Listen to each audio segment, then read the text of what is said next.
doing that. Now, probably a good idea, open it up. Very a good idea. And you still have kind of room and maybe put another bike, like a bike home north of either. Are you going to Las Vegas? Take this test. You staying at the Wynn? Too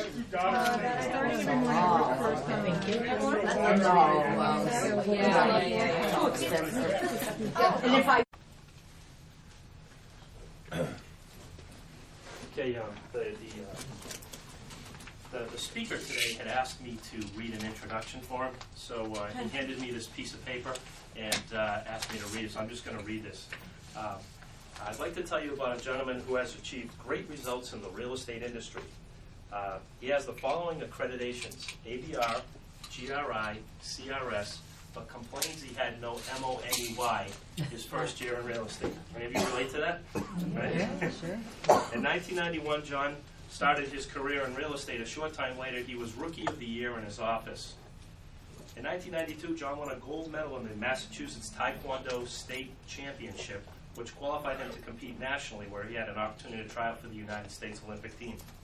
In 1994, John closed 63 transactions, his third year in the business. In 95, his fourth year in the business, 81 closed transactions.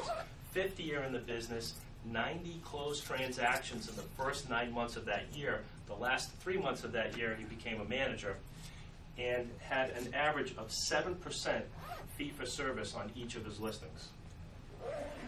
The year after that, John became a sales manager and then senior vice president for one of the country's largest real estate companies, where he was then the company's top recruiter 2 years in a row. He also had a phenomenal opportunity to work as a professional speaker, sales trainer, and then director for North America's largest and most results-getting real estate training company, Floyd Wickman Courses.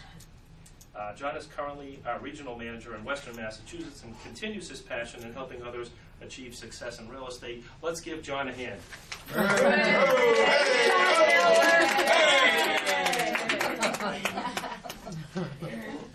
totally would have fun. Some of you are like, what the heck just happened? This is a little crazy. Okay. How an agent can guarantee success in real estate.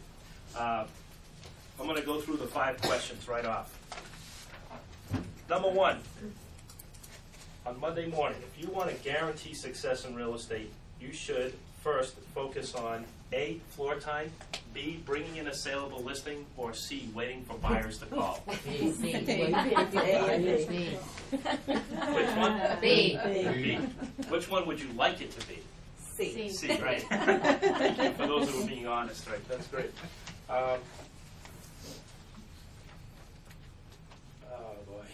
What is the surest way to increase your income in real estate? A, increase your inventory.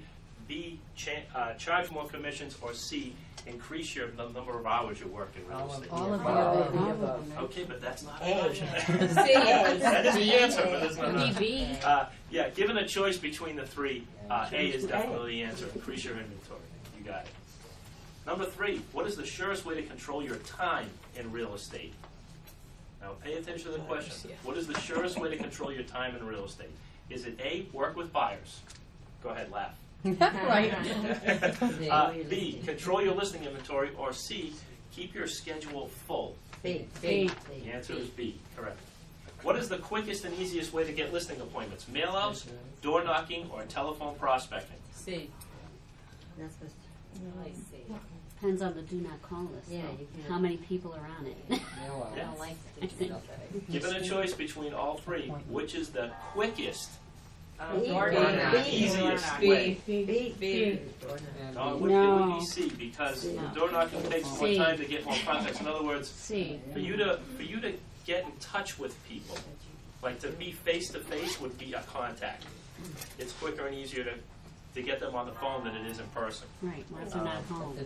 Right, because they may not be home. Yeah, but by the time you get through the do not call list, you could have hit Exactly. 6 houses. I know. Yeah. That's a good point. But then they may Very not true, have been very home. true. But if Number you're in a 5. neighborhood, you just run on to the next little old Number 5. Yeah, but What I is have the to best- disagree, John, with number 4, because by Sure. the time you get That's through okay. Yeah. checking the do not call list and everything, you could have hit 6 or 7 houses in one neighborhood. Do they see your face? Yeah, I mean, it's then I would recommend that you do that. Yeah, It's absolutely. the hardest one to do, so it's probably the highest yielding one. Yeah. And it's, I'll bet you door knocking would be. Yep. But I thought we weren't allowed to do that You anymore. can door knock. Well, We you used do to it do it for way all. back, and then at one time they did tell us, people, I mean, people are not gonna answer you, they look through the thing and you. Well, but you have that. That's just you. That's just you. Now, I would never answer the door. given a choice, See? given a choice now, if you were telephone prospecting or door knocking, okay, whatever your choice is, what would be the best time to do that? In the evening, No. weekday afternoons, or Saturday mornings? Saturday morning. Yes. All right. You guys are good. You guys are good. All right. Yeah, because otherwise. Telephone prospecting. Who wants to talk to you at night? I could even,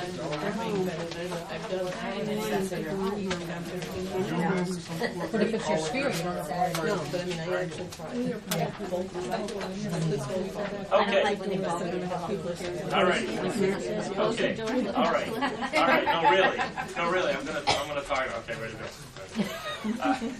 In this workshop, we're going to talk about the difference between succeeding in real estate and wanting to succeed but not succeeding. You see, 70% of the people in this industry want to succeed but they're not succeeding. How many of you agree, by a show of hands, that 70% of the people in this industry are out of control? Raise your hand if you think that. They're out. In what way? Well, there's all They don't different. run In their other words, business. they're not in control of their outcome. They're not in control of their income. They're not in control of their buyers. They're not in control of whether or not their listings are selling. They're not in control of getting their sellers to make adjustments in their prices. They're out of control. And that's why 70% of the people in this business fail, because they don't have control. In the field of real estate training, I can tell, I can beg, I can plead, I can encourage, I can motivate, I can challenge real estate agents to go out and do whatever is necessary so that they're in control of their careers. However, I've been doing this for 17 years now, okay? And regardless of the group I'm talking to, 70% of the people that get into this business fail to follow my advice. I remember the first year I was in real estate, I sold 17 homes, not a big deal, but sometimes to some people it might be a big deal. I worked my butt off. I worked a lot of hours.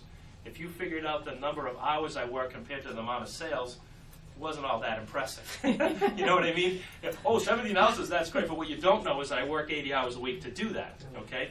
That's not impressive. And so people would ask me, how did you do it? How did you sell? How did you become Rookie of the Year? Blah, blah. And I would tell them, and they would fail.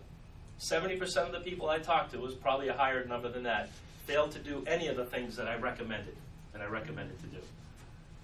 So there's a story behind that. It's interesting, It's kind of like it has something to do with our nature as an independent contractor and as salespeople, is that you're not going to tell me what to do. I'm going to do it my way. And I remember saying that to my first manager, and he looked at me and he said, "John, your way isn't working." So think about it. Is your way working? Are you where you want to be? Some people say to me, "John, I don't want to sell 100 homes a year. I only want to sell 12 homes a year." I said, "That's great. Follow my advice. Sell the 12 homes in the first 3 months and take the rest of the year off." How would that be? Okay? So you don't have to take a whole year to sell as many homes as you want to sell, right? Now, it reminds me of a story, and I'm going to refer to my notes to make sure I get the story right here. But it reminds me of a story about a realtor, a doctor, and an architect who were all arguing about who had the best dog. Therefore, to settle the debate, the realtor suggested that they make a wager. Figure it's the realtor that came up with that idea, right? Figured to make a little bet. So each had a bag of bones, and they threw the bones out into the field, each person. The architect said to his dog, "Slide rule?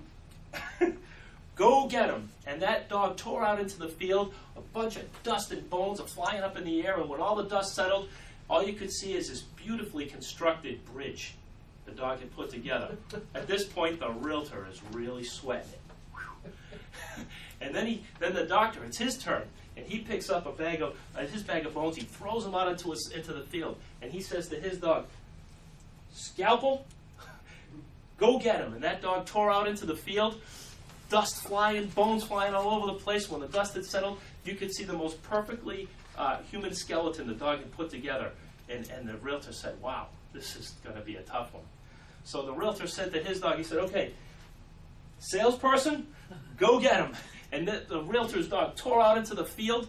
Bones and dust are flying and all over the place. He had coffee with the other two dogs and took the rest of the day off. Right? No one's going to tell me what to do. I'm just going to do what I want to do and be out on my own and make it happen, right? And so this is the kind of the mentality that we tend to adopt. You know, some of the reasons why you got into real estate is that you didn't want a job and a boss and someone to tell you what to do and a schedule and a 9 to 5 and I have to take lunch from 12 to 1. If I want to take a 2-hour lunch, gosh darn it, I'm going to take one. Right? If I want to leave early, that's great. If I want to come in late, that's great. But the top producers in the business are disciplined, they have a schedule, and more importantly, they follow a formula. Okay?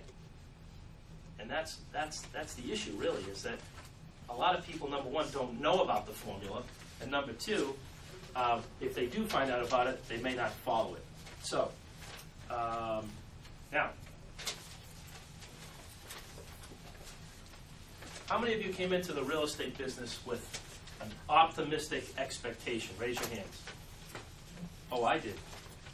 I remember seeing realtors driving Cadillacs, diamond rings, fur coats, and I'm like, wow, nice. I didn't want a diamond ring or fur coat, but I like, you know. But you know what? I said, wow, you know, you can make a lot of money in real estate. I want to do that. So what did John Miller do? He got into real estate. I got a license, got a name badge, business cards, and I figured to myself, you know what? I'm gonna make a lot of what? Money. Help me out. A lot of what? Money. Money. You got it right. Dinero. Right. Dinero. Yet 70% of the people in this business begin to fail within the first 3 months that they're in real estate. And may I tell you the number one reason why? Yeah, please do. They're not working Right. the formula. They're not working the formula. Success has very little to do with personality. Some of you think that it does. It has to do with activity. In fact, if you look at some of the top producers when they go up on stage, sometimes you look at their face, they have the personality that's just a little bit to the left of Attila the Hun. You know? And you think about, you know, wow, you know, how did this person do it? It has very little to do with personality. It has a lot to do with activity. Now, if you have a great personality and you're following the formula and you're doing the activities, well, that's great. But there are people that are succeeding in real estate that don't have the personality for this business, but are making tons of money simply because of the activity that they're performing. Now, 70% of the people in this business are putting in the hours. They're putting in the time. In fact, the number one complaint from 70% of the people in this business is that they wish they had more what? Time. They wish they had more time. So it's not, the answer is not putting in more time. That's not the answer. And the number one reason why is they're not following the formula. If 20% of the people are making 80% of the income in real estate, think about this. That means that 80% of the people in this land of opportunity that we live in are trying to live off 20% of the income. You feel that? And the number one reason is because they're not following the what? The formula. Right. There is a darn The formula is so simple. The formula is so simple that it's scary. By the way, would you like to know what the formula is? Yes. All right. Yes. Here's the weekly success formula. Go to your next page where it says the weekly success formula. Did I tease you enough? All right, I'll stop. Number one in the weekly success formula. Each week. Now, here are the first words. Each week, work.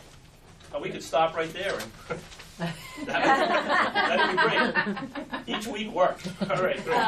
Here's number one for the sex form. Each week, work on bringing in a saleable listing. Each week, work on bringing in a saleable listing.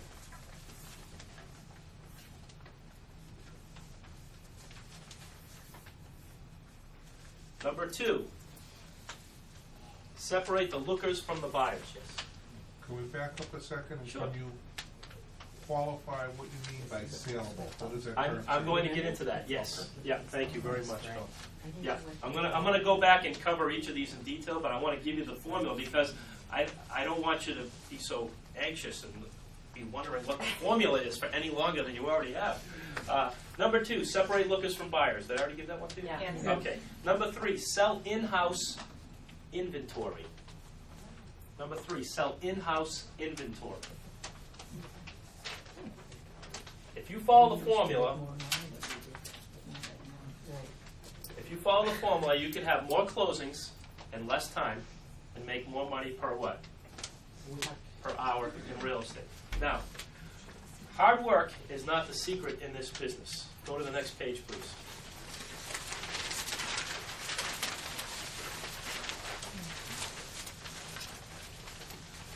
Hard work is not the secret to success in this business. Somewhere on the bottom or on the top, if you would, please write that down.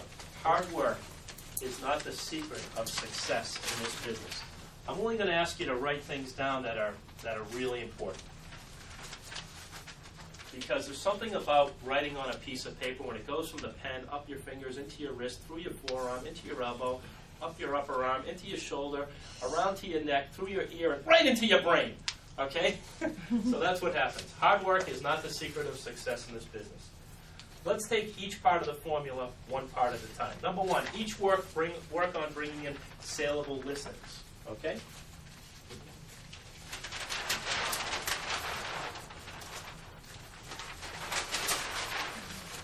In order to bring in saleable listings, you have to make appointments.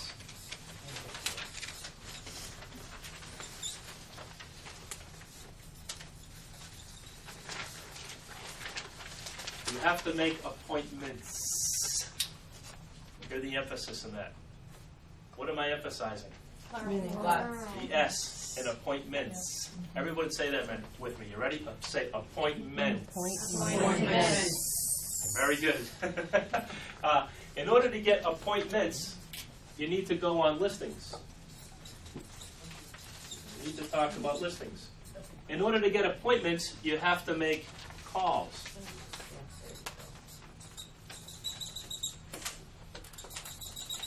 Now, the reason why I'm emphasizing the plural here and the S's is that some people say, John, I made a call and I didn't get an appointment, and therefore I didn't get a listing. So I say to someone, well, have you made calls? And they say, oh, okay, yeah, I made calls. So the agent makes calls, and they go on an appointment from making calls. And they say, John, the formula's not working. I went on an appointment, and it didn't work. I didn't get the listing. Well, I said, well, did you make enough calls to go on appointments so that you could get listings? And say, so they do. They make enough calls, they go on enough appointments, and they get a listing. Singular. And they say, John, the formula's not working. I went and I did everything you said. I made calls, I got appointments, and I went on and I got a listing. And it's not working. I'm not making money in real estate. Here's what I equate this to. Imagine if you were going to open a store where Bombay just closed right now. Well, let's say if Bombay reopened, okay? We'll use that as an analogy. And they had one product on the shelf for sale. Would they go out of business? Mm-hmm. Yeah, because they don't have enough inventory in the store, right? Now, let's say that they put all these things on the shelves and they priced them right so that they would sell. Would they stay in business? Yes. No, they closed. Well, they didn't price everything right. That's the problem. There are many times I walked into Bombay and say, wow, that's really cool. I'd like to put that in my house, but I don't think it's worth that much money. You know? And then they have these 50% off sales, and even those are inflated prices. And I thought, so somehow or another their business model isn't working. But in real estate, we know for a fact that if we get listings, it works. Now, in this market, let's say that for every 10 listings that you get, 5 will sell within a 6-month time period. In a seller's market, every listing you listed would sell in a week. So what do you have to do differently in this market than you did 2 or 3 years ago? You need to get more. You absolutely need to get more. So you have to have a system in place in order to get more what? In order to make more money in real estate, to be in control. Remember we talked about 70% of people that are out of control? 70% of the people that I talk to in real estate, that I've been talking to for the past 17 years, who are out of control, frustrated, ready to quit this business, they're always working with a buyer that's not buying. They're forever working with that buyer that's just not writing up the offer. And when they do write up an offer, they don't come in high enough to get it settled. And here's what my heart goes out to you, because here's what the problem is. And you know, people can apply this to dating too. Any of you who are single or who used to be single can relate to this, right? You know, when you're taking up all your time with the wrong buyer, you don't have time to meet the right buyer, right?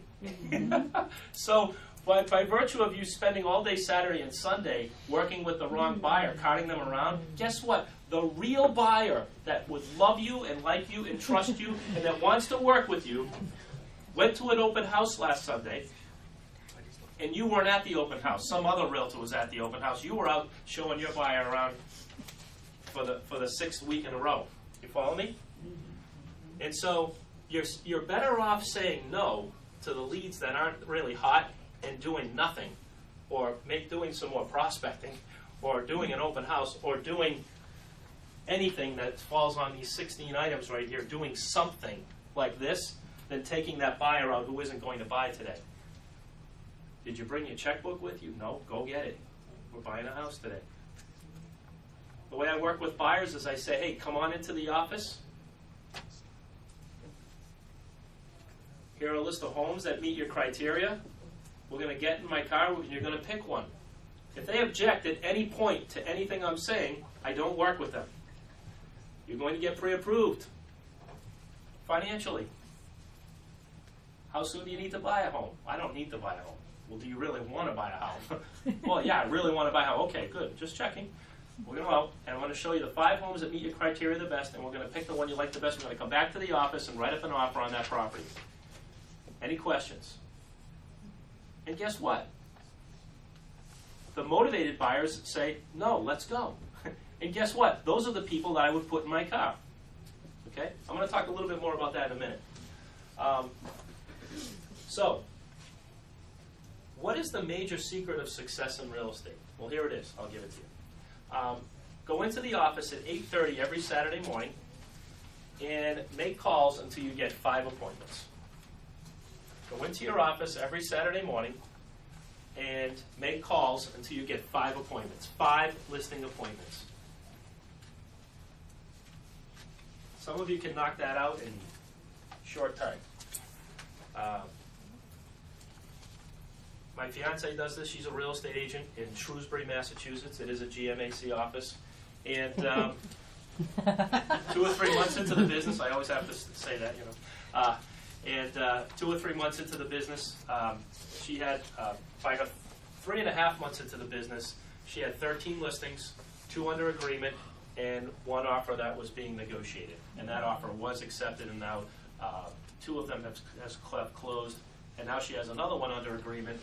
But she went out and got these, and all she did, and she's working part-time every Thursday and Friday, is the real estate time that she works. When she gets buyer leads, she refers them to other agents in her office and collects a 25% referral fee for doing nothing but sending out a phone call. Talk about making a lot of money per hour in real estate, right? Doesn't put them in her car, doesn't take them anywhere, works part-time, works out of the house, goes on the appointments, schedules appointments. That she says it like this: I'm available tomorrow, Friday. If it's Thursday, she'll say, I'm available tomorrow in the morning or afternoon. Which time would be better for you? Well, I'm not available tomorrow. Oh, how about next Thursday? And this is her schedule. This is the time that she's working and making money in real estate. Average commission in Shrewsbury is about $5,000. Do the math. Who is she calling? Her sphere or? She's calling for sale by owners and expireds. Okay. Does she And have to there are check in so with the do many not? of them. And the do not call list has not been a problem for her? I'm not sure. She Maybe she's making so much money she can afford the $10,000 fine that she'll probably get. she probably could. Yeah. Yeah, I mean, think about it. Do the math. She could, couldn't she? Yeah. Would her manager endorse that, I wonder? I mean, I don't know.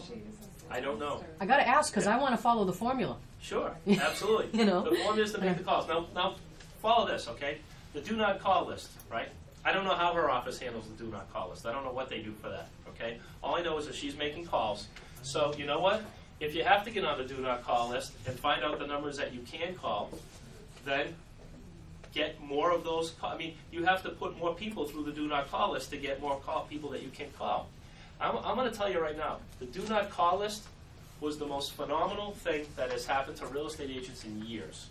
For two reasons. Number one, it's for two different agents. Number one, the do not call list was great because, in my opinion, it created a call list. In fact, you know what was funny is when I entered numbers into the do not call list, there was a little red word that popped up in the bottom when they were not on the do not call list, and guess what that word was? Call. It was almost a directive. It was like, okay, call these people.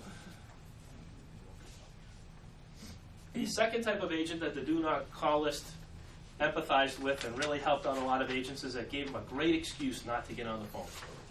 It was perfect. I was like, well, I can't prospect for sale by owners and expires anymore because of that darn do not call list.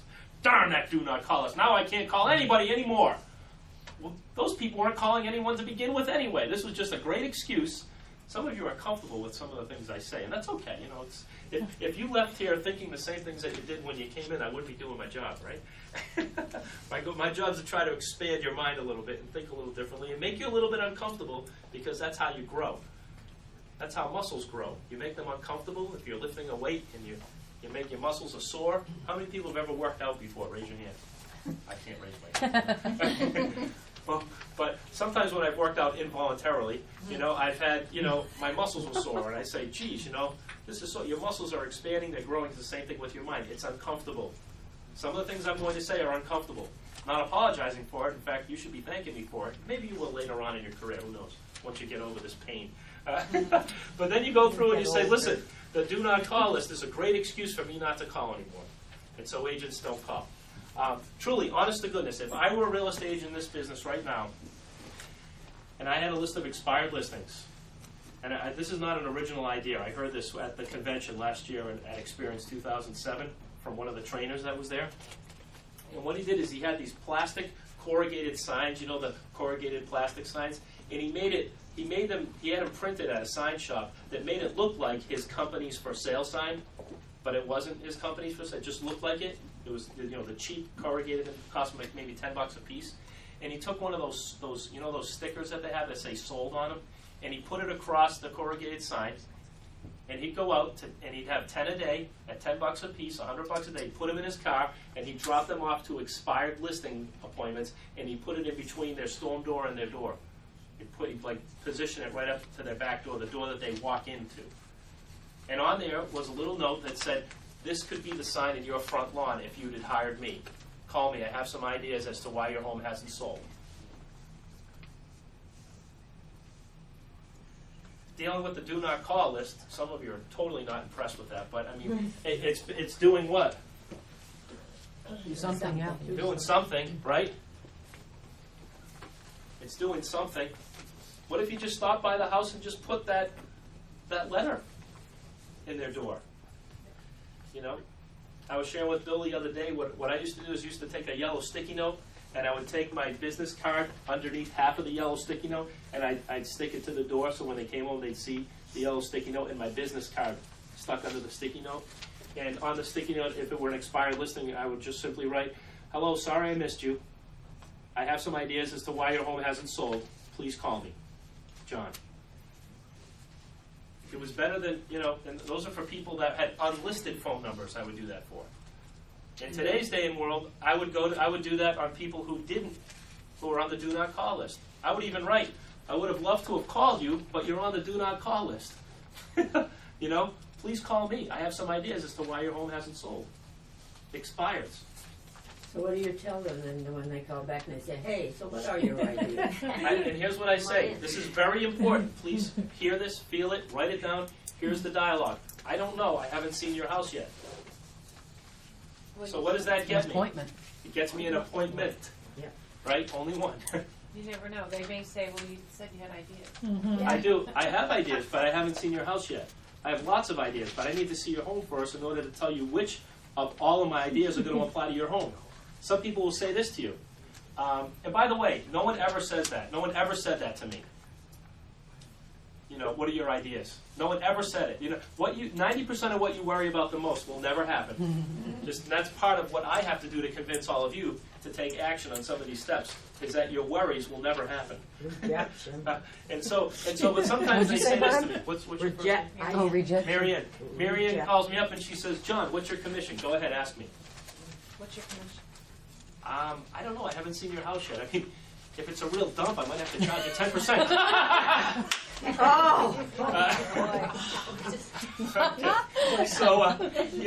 The answer is, I don't know. I haven't seen your house yet. Well, what would you list it for? What price? I don't know. I'm not sure yet. I haven't seen your house yet. I'm available Thursday morning, or would Thursday afternoon be better for you? Okay?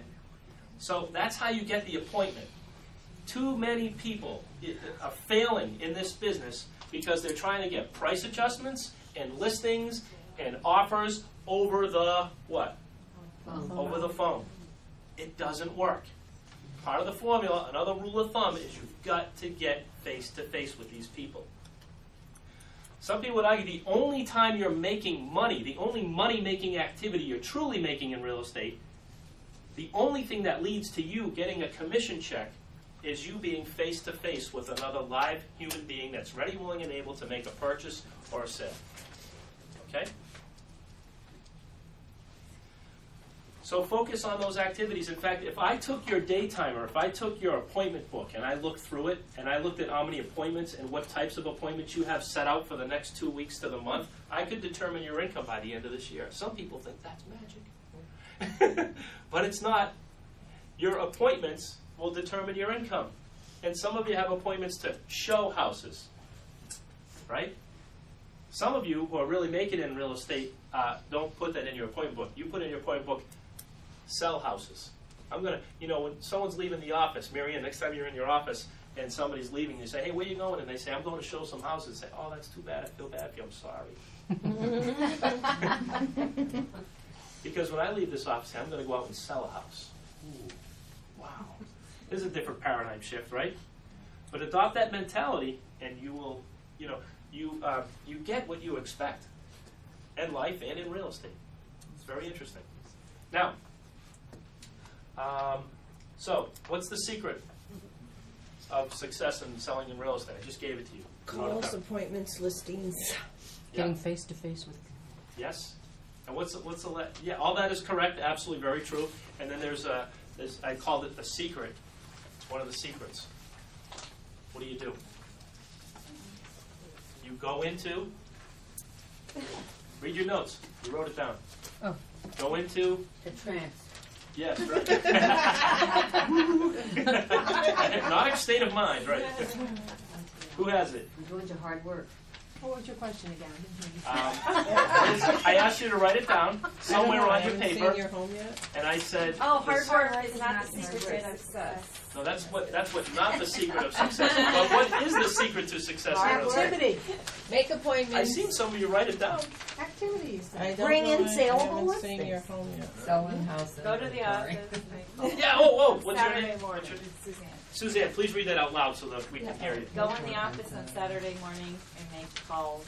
Yep. Appointments. And what time do you go into the office on Saturday morning? 8:30. 8:30. Get ready, get your coffee, get your numbers, get your do not call list stuff out of the way, and start making your calls by 9. And keep calling until you get how many appointments? Don't start calling Right. until Right. 9. Wait for Or 10, Oh, right? not on the Saturday morning. All right, I'm going to say something else. I'm going to say something else. Okay? Feel this. You may not like the phone. I don't like the phone. I didn't like the phone. I still don't like the phone. But feel this now. Every job has something you don't like. Would you agree? Yeah. So here's my advice. Just pick up the phone. Okay? Nothing fancy about it. Just pick up the phone and make the calls. Now, number 2, separate lookers from buyers. I'm going to give you some advice about this. I'm going to show you how to do that on number 2. How to separate lookers from buyers. You ready? Yep.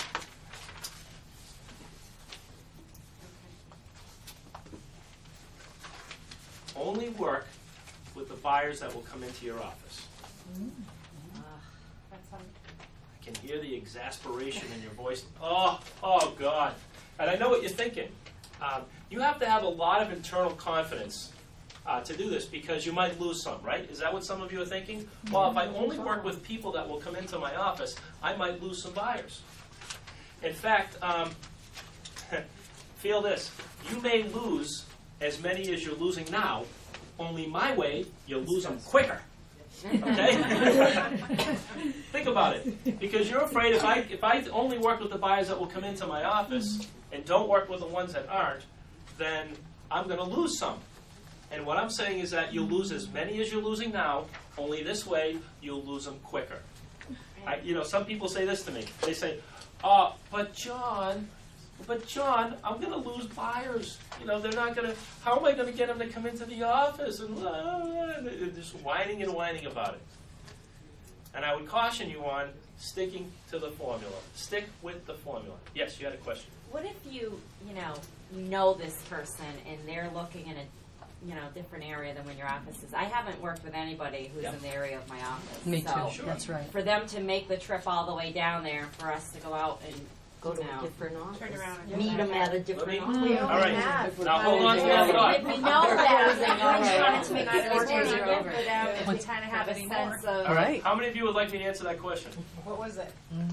Ask her, she'll tell you, right? The question is, what if, I think about that, I said, what if a frog had wings, it wouldn't bump its butt when it lands, But what if, I know it's bizarre.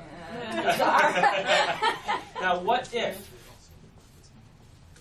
let me ask you a question. What if you called a professional attorney, and he was a friend, and he came out to your house to meet with you? Or a doctor, or an accountant? Do these people make house calls? Well, the attorney does. Well, if it's a close. There are exceptions, right? Exception. Here's my point. If that's for me, just tell them I'm in a seminar right now. If your fries are ready. No, it's serious. You shouldn't laugh about phones going. I remember, a friend of mine got hurt really bad from his cell phone going off. And he got really hurt really bad. He got beat up. His wife was on the other end. He was at his girlfriend. So of course he was in some woman's closet at the time when her husband came home. But that was, that's all right. I'm just kidding. It's a joke. You're like mortified. Like, oh my gosh. I got these ideas. I watched a soap opera one time, and I got that idea from the cell phone went off. He's in the closet. You get on the car ride home. Anyway, so here's what I'm saying is that there may be some small exceptions, but here's the problem. People will take that and use it as an exception and do it all the time. And so it starts expanding to it's not just a friend, it's someone else and so on and so on. But here's what I'm saying to you. The best way to see, I used a word earlier today that I want you to hold on to. What did I do with my marker? Oh, here it is. I used a word today. Control. Okay? Now, again, I'm going to say some things that are going to make you very uncomfortable. Feel this. Who's in control? When you have them drive 40 minutes to come to your office, now feel this. You didn't hear the rest of the story. You're going to sit down with them. You're going to explain to them agency disclosure. You're going to have a cup of coffee with them. You're going to walk them over to your computer, and you're going to say, let's sit down here and let's pick out the criteria of homes you're looking for. When they're done with that, you're going to walk them over to where your loan originator is and get them financially qualified. You're then going to go over and take a stack of home warranty brochures and explain to them that home warranties are available to them. You're going to ask them to pick out one of the 5 homes that they search in the computer and narrow it down to the best 3 to 5 homes that meet their criteria in their price range that you determine from getting them pre-approved from the mortgage person in your office. And then you're going to make appointments, and you can do it with them right there to go out and see those homes, and then leave to go and either see the homes right then and there or set a time to go see other properties. Okay? Or you can go and meet them at Friendly's restaurant near their house. Or you can go meet them at a property that you both picked out that they told you that they wanted to see. And by the way, your relationship with some buyers is that they call you, you have them on your website, you send them listings on an automated basis, and they call you and tell you what they want to see, when they want to see it, and they haven't bought a house yet. Who's in control? Agent number 1 or agent number 2? Agent number 1. So what I'm saying is that if you want to change your results, get in what? Control. Get in control. To get in control, I'm going to give you some very strict advice. Only work with the buyers that will come into your office and don't work with the ones that won't. If they're close and they're friends of yours, they should absolutely do whatever you tell them to do. Listen, here's how I work. And here's how I'm going to best help you. I need you to drive over to my office. Geez, it's like 40 minutes away. I know, but there are some important things there that I want to share with you. And you're buying a home. Listen, I've traveled 40 minutes away to get a good haircut. I've traveled 40 minutes to get good legal advice. I've traveled an hour and a half to meet with an accountant because I knew that they were going to save me the most amount of money and keep me out of trouble legally by doing the proper things that an accountant should do to do that. People take time off of work, of their jobs, to get their teeth cleaned.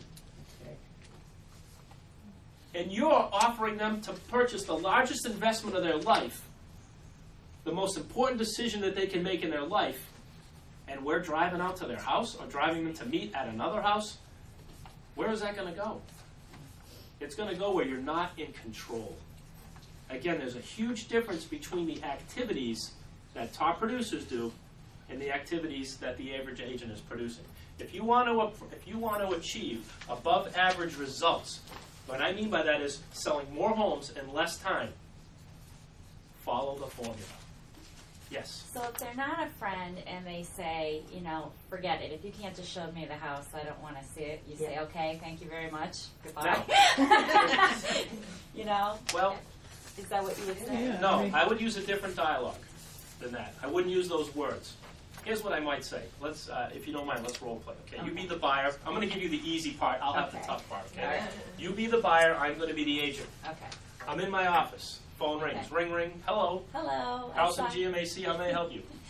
I saw a house down the street, and I was wondering if you could, or I saw a house Yeah. down the street from where I live. I was wondering if you could show it to me.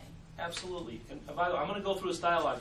And if you want this dialogue in writing, I can email it to you, but you're going to have to email me and say you want it. Okay? So that I'll reply and I'll attach the dialogue with it. Well, thank you for calling on that property. I'm going to look up all the details on that house, but just so I know which property is, could you read the ad to me, please? 1, 2, 3. I don't have the ad in front of me. I just saw the sign. Okay, great. And so you already know what the address is then, since you saw the sign. Yeah, What's it's the 1, address? 2, 3 Main Street. All right, I'm going to look up all the details on that property. I'm going to put you on hold for just a second. And just so I don't lose you, what is your name and number so in case I lose you and call you back? My name's Suzanne. Okay. And please make it quick because I'm really busy. Absolutely. Yeah. Please hurry up and give me your phone number so I can look this up. Yeah. I mean, the faster you give me this, the faster we I don't feel comfortable giving you my number, but no. That's good. That's most good. people give it to They you. say that. Listen, I I'm was going going to to say say, I'm at work and I can't give you my Say, number. never mind, I'll call you back. hold on. 90% of the things and objections that you're coming up to with me never happen.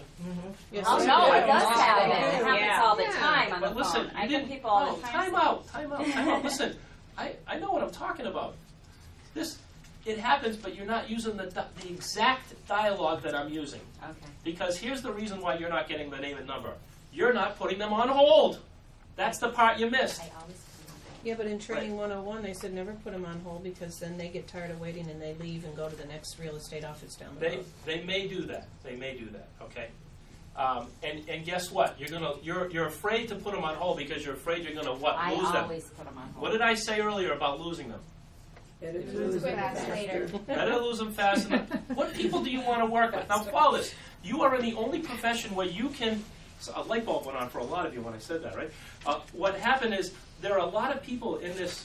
You're the only profession that I really can think of and know, but you get to choose who you want to work with. So let me ask you a question. Think about the personality of the person that calls you up on the phone and won't give you their number. Do you ever think you're going to be here with them in control? Never. They will never let you. What would you say to them if they said, I don't feel comfortable giving you my name, I just want the information on the house? Who went to the last seminar? Raise your hand. What do you say when you get the last Friday? What do you say when you get an objection? What are the two words? No problem. No problem. You don't want to give me I'd say no problem. Okay. Let's continue to role play. But I want to make a real important point. That if this person is being a jerk on the phone, guess what? They're probably a jerk in person. And do you want to work with jerks or not? No. You want to work with people that like you, love you, and trust you. That's right. But that's it. But listen, feel this. That's a problem. Yeah. If you have the mentality, the attitude that I'm going to work with anybody, whoever comes to me, and by the way, that's what a lot of agents are doing because there are still a lot of agents in the business and fewer prospects to work with. So agents are just working with whoever they can. They're just happy to have a lead. The problem is that lead is not leading to income. That's the problem, and that's why we need to, in this market, make more calls to get more appointments, to get more listings, because if you like working with buyers, the best way to attract a good buyer is to get a listing, and a listing that's priced right. Hallelujah!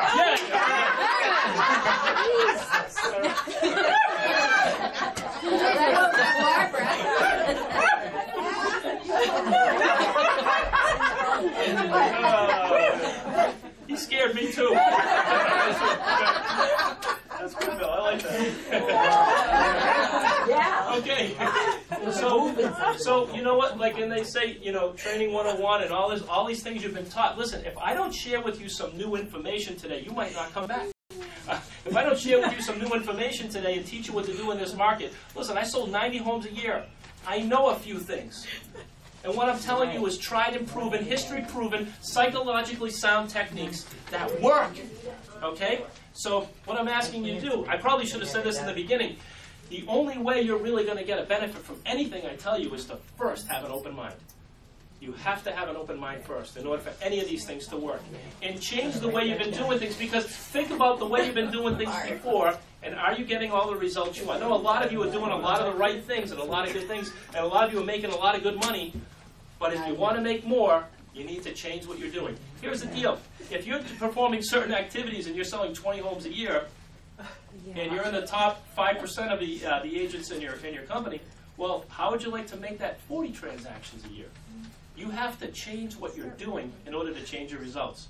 You need to change what you're thinking first in order to change what you're doing. See, it has to start here before it starts with your actions.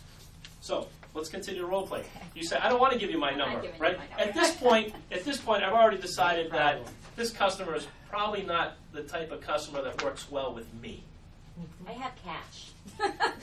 Again, I'll be honest with you. Doesn't matter. What I'm thinking in my mind is I don't really care, because people with cash sometimes want to get a steal. Yes. And who's You're going to right. spend the rest of their life driving them around, writing up low offers until they get a steal?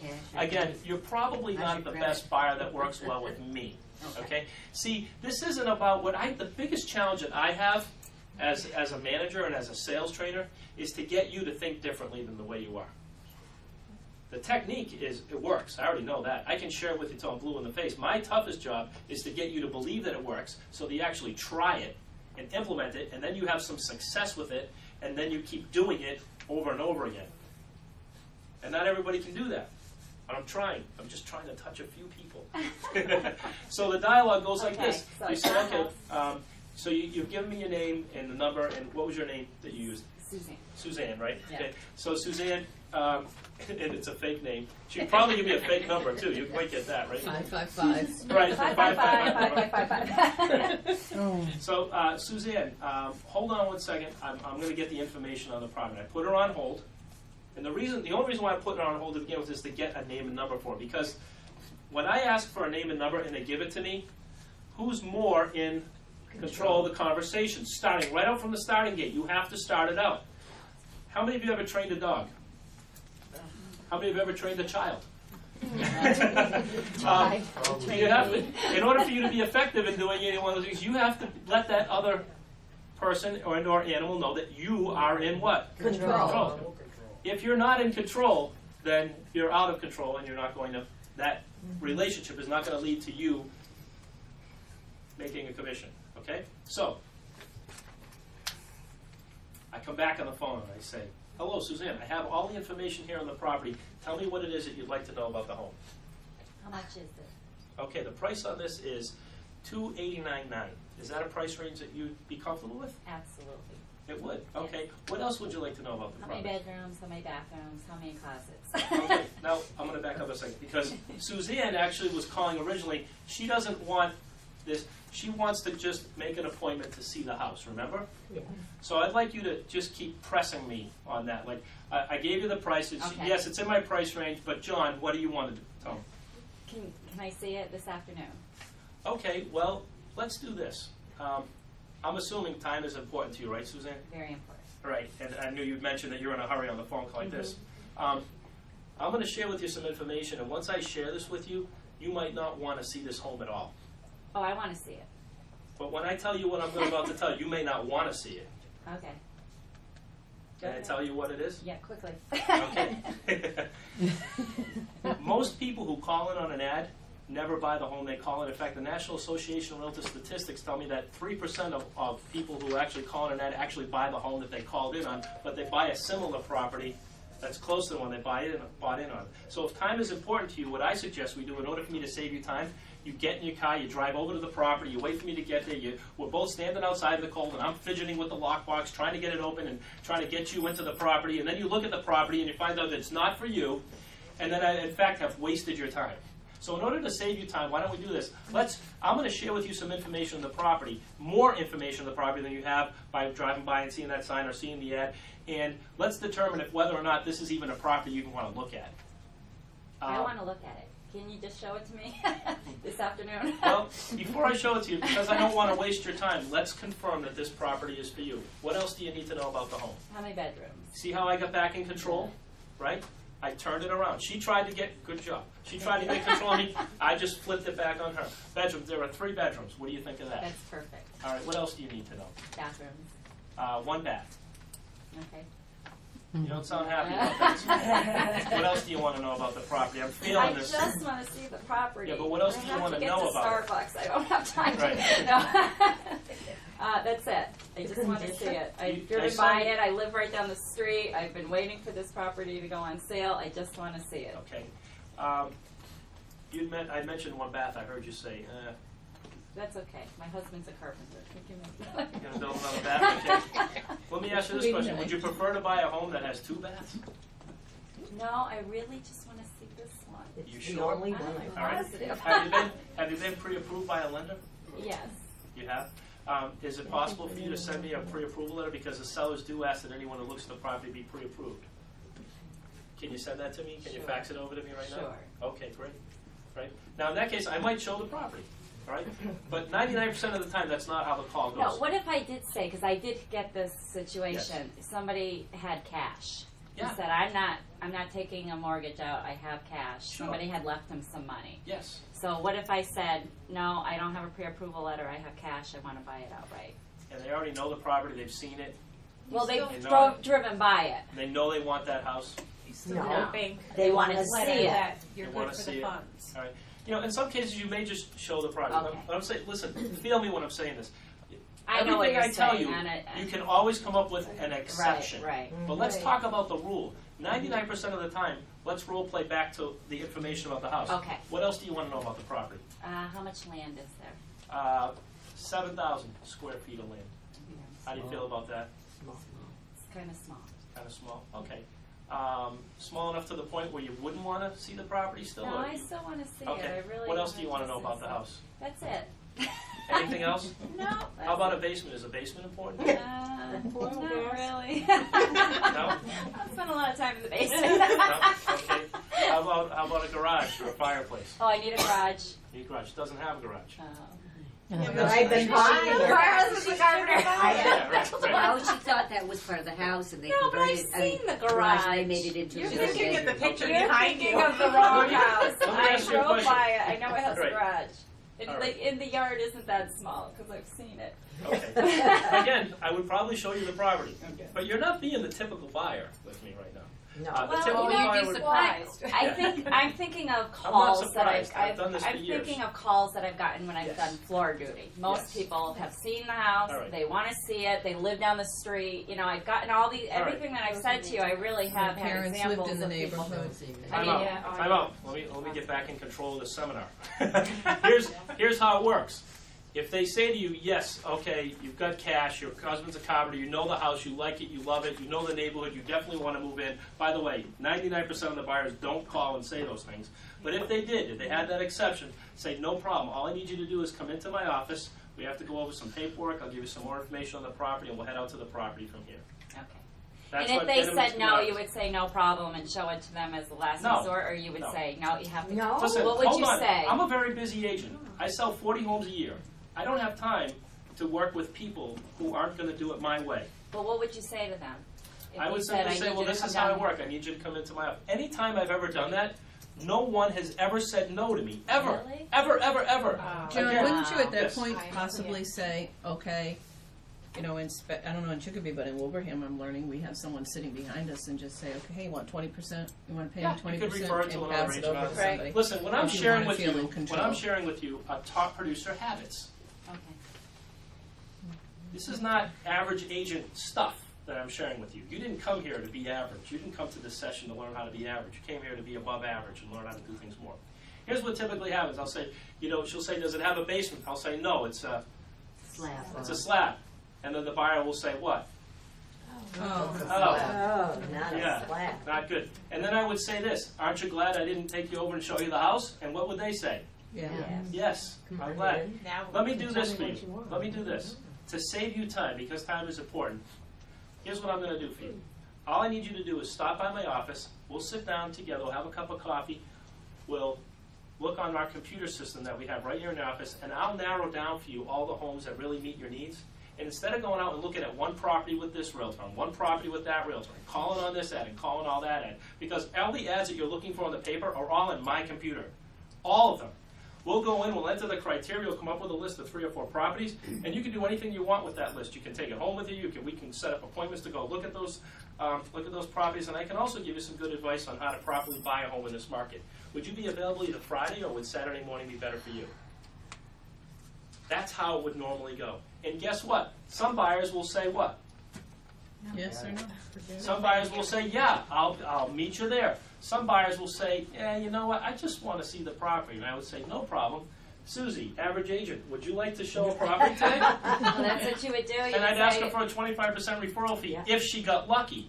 I'm not expecting that money, because that buyer can't be controlled. Listen, if I owned a pit bull and I couldn't control it, I wouldn't want to own it, and I wouldn't want to put it in my car or my house or in my office.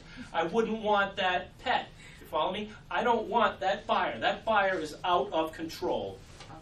And So it you can't would put be him on worked hold with. and refer him to somebody else in the office. but how would you professionally tell that client what you're doing? I would say, no problem. I'm going to refer you. Listen, no problem. I'm going to refer you to an agent or office who can accommodate you. Okay. I can't go right now. Yeah, I wouldn't even.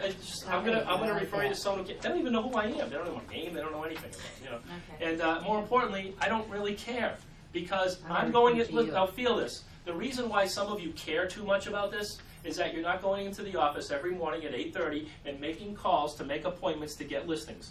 That's why you're so scared to lose that buyer that you're going to do everything and anything you possibly can to latch on to them. I'm trying to bring you to a higher level of awareness of why you're doing what you're doing.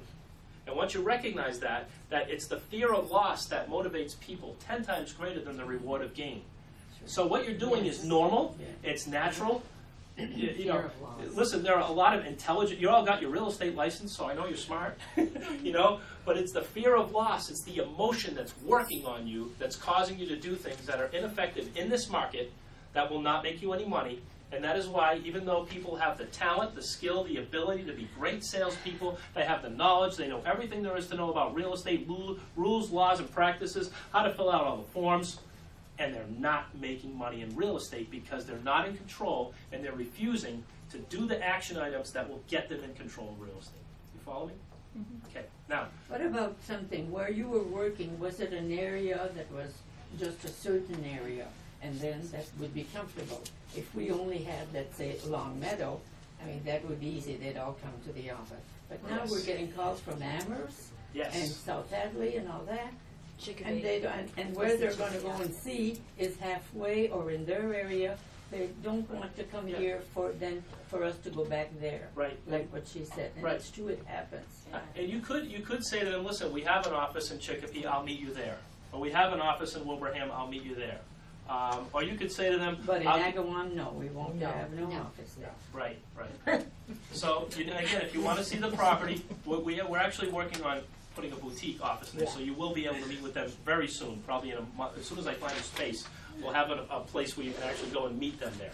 Okay, and so you will have a place to meet them for that purpose, on the other side of the river, as they like to say around here. Okay? Yes, river, yeah. So that will happen, but it's not today, right? So we're working very as fast as we can.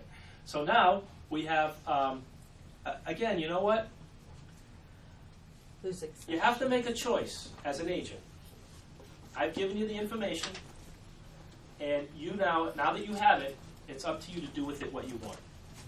Okay? I'm telling you what I would do, but also keep in mind the reason why you're doing it, why you're afraid to ask them to come to you. You're afraid to put them out of their way, but feel this. Now, try to keep this in mind. People are driving an hour at a time to go out and get their teeth cleaned, their hair done, and they're leaving work to do it.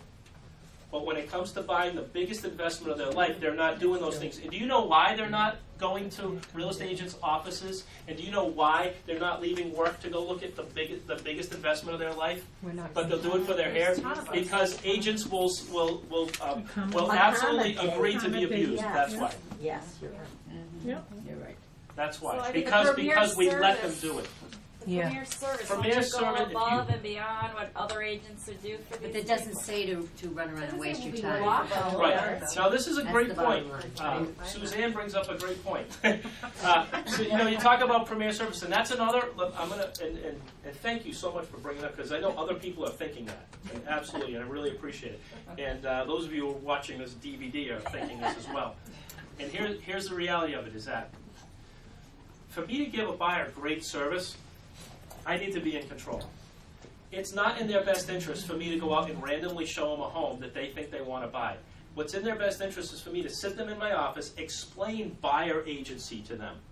That's giving them great service. Explain what a home warranty will do for them.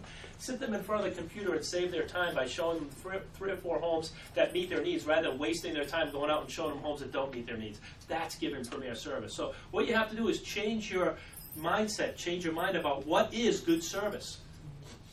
And if you notice, everything that I did that's good for me is also good for who? Us. Good for the buyer, right? And it's good for you too, right? Absolutely. Number 3, yes. Can I ask you a question how you would have, this came up twice this past year and it never had before. 2 buyers I worked with said to me, we will only work with the listing agent. I never came across We've that. heard that before. Would you go into court without an attorney? That's a good one. I like Yeah. that. Yeah. Why would you only work with the listing agent who owes their loyalty to the seller? Would you go into a courtroom without your own attorney? Take me, I'll be your attorney, you know? Right. But no, they were insistent. I Yeah. mean, They're learning that on Yes. the. So to answer your question, if I work with a buyer and said, I'm only going to work with the listing agent, and I would just say, no problem. Yeah. If you see any of my listings that you'd like to buy, you have my number, give me a call. And then I use this famous word that I always say in my mind. Next. And again, you're not going to, follow me on this, you have to adopt this whole thing has to come together for you. You're not going to care if you have enough leads. If you're doing this and you have enough leads, you don't care if a listing won't reduce their price. If you have one listing and they won't reduce the price, you are freaking out right now because you know it's not going to sell. But if you have 10 listings, For the listing. right, well, don't settle settle anymore, right? You can't. Hey, settling equals zero in your bank account in this market, right? Yes. But if you have 10 listings and one won't reduce, no problem. I've got 5 others that'll sell without even doing anything. I know they'll sell. And I'm not worried about it because I did this. I made calls to get appointments to get listings. Okay? Now, number 3, sell in-house inventory. I know what you're thinking, but we don't have what they're looking for, right? Let me ask you this question. For 8 out of 10 buyers that you have, or that you've worked with, have they always bought exactly what they thought they were going to be interested in? Never. No. Never. Everyone's shaking their head. It's unanimous. Everyone's saying no. They never. People called you on a condo that had 2 bedrooms. They ended up buying a 4-bedroom colonial, right? Right. Buyers Or vice and versa, liars. right? They don't mean to be. They don't. Right. It's so they don't always buy what they're looking for. So when you say to me, "Well, we don't have what they want," well, you don't know what they want yet. You know, if they're calling on that property. Now, in regard to selling in-house inventory, I'd like to add something else. If any sale is going to fall through, it's when it's a co-broke sale. If any offer is going to be rejected, it's when it's a co-broke listing. When you work in-house inventory, you close more of them, you close them quicker, you have more control, and you spend less time. So everyone's like, yep, that's true, that's true. So when you're working with another agent in your office, another agent in your company, the communication gap closes, and now you have that open and honest communication, things just get done. They're a lot smoother. So if work on selling in-house inventory, it will help you make more money per hour in your pocket. Yes? In answer to Barbara's question, that's exactly why they want to work with the listing agent. Because they lose the deal. Right. You know what? And you know what? It's interesting is that they haven't met a good agent yet that can work with them as a buyer's agent. They don't trust agents yet. They haven't met a good one yet that's a buyer's agent. The number one can properly convince them of the benefits of buyer's agency, which is what Bill was leading them into a dialogue, into a conversation. That now they've got Bill's ear. They want to know more. Like, why are you saying that to us? And he's going to be able to take the literally, honest to God, 30 to 45 minutes it takes to properly explain to a buyer why they should list with you as a buyer. You see, what blows my mind about the real estate industry forever is, I mean, in 1991, I was working with buyers with a $250 retainer that they would write a check and give to me. They would sign a contract saying they were exclusively going to work with me, and they'd write a check for $250, and they'd get the money back after they bought a house. If they didn't buy a house, I kept the money. I was very clear about that. Now hold on to this thought for a minute. This was, how many years ago? It was 1991. How many years ago was that? 17. Yeah. 17 years ago. So, you know, I was doing it then.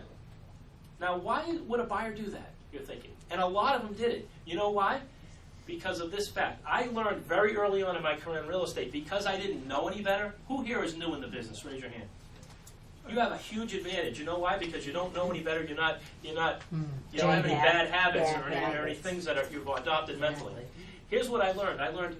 It didn't make sense to me that my manager and everyone in my office would spend 4 hours of time traveling, visiting a listing twice, preparing the CMA, driving back, presenting the CMA, sometimes spending how many hours when you get a listing lead do you spend in travel, preparation, patting the dog, saying hi to the kids, looking at the outside of the property, listening to the seller talk about their heavy-duty nails and their extra strong beams that they had put in the basement?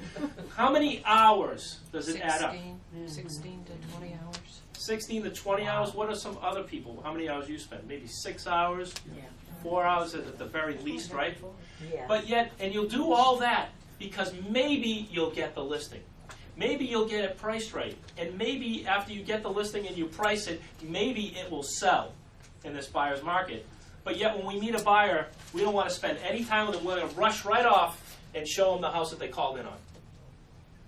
But can't you make just as much money working with a buyer as you can selling a listing if the sides are equal, right?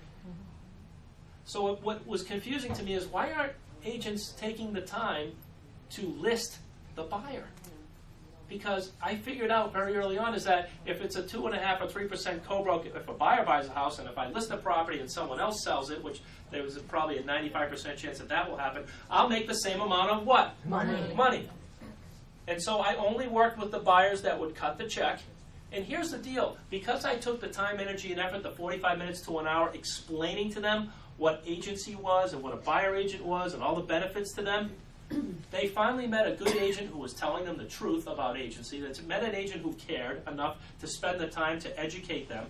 I was giving them a little mini seminar in my office. And they appreciated that, and they never met anyone like that before. And they in their mind, they thought, how can I get this agent to work for me? I want this agent. And I would show them how they could work for me. Anyone who said no to the $250, guess what I did? Next. I didn't work with them. They didn't sign an agreement. I didn't work with them. And I would say, okay, I respect your decision. That's totally fine. They rejected me. They didn't like what I had to offer. And I then, in turn, rejected them and said, no problem. An average agent would have said, okay, no problem. Let's go look at houses anyway. And if you change your mind. And while they're doing that, you're not spending time trying to close another buyer to sign a buyer agency contract because you're too busy out showing the buyer that didn't agree to work your way and for you to be in control. You're out of control. Okay? And so I worked with these buyers. Some bought houses, some didn't. So I kept $250. I paid for my gas, you know. and there was only one actually buyer that I knew of that I kept the $250. The others bought. You know why? Not everybody had their $250.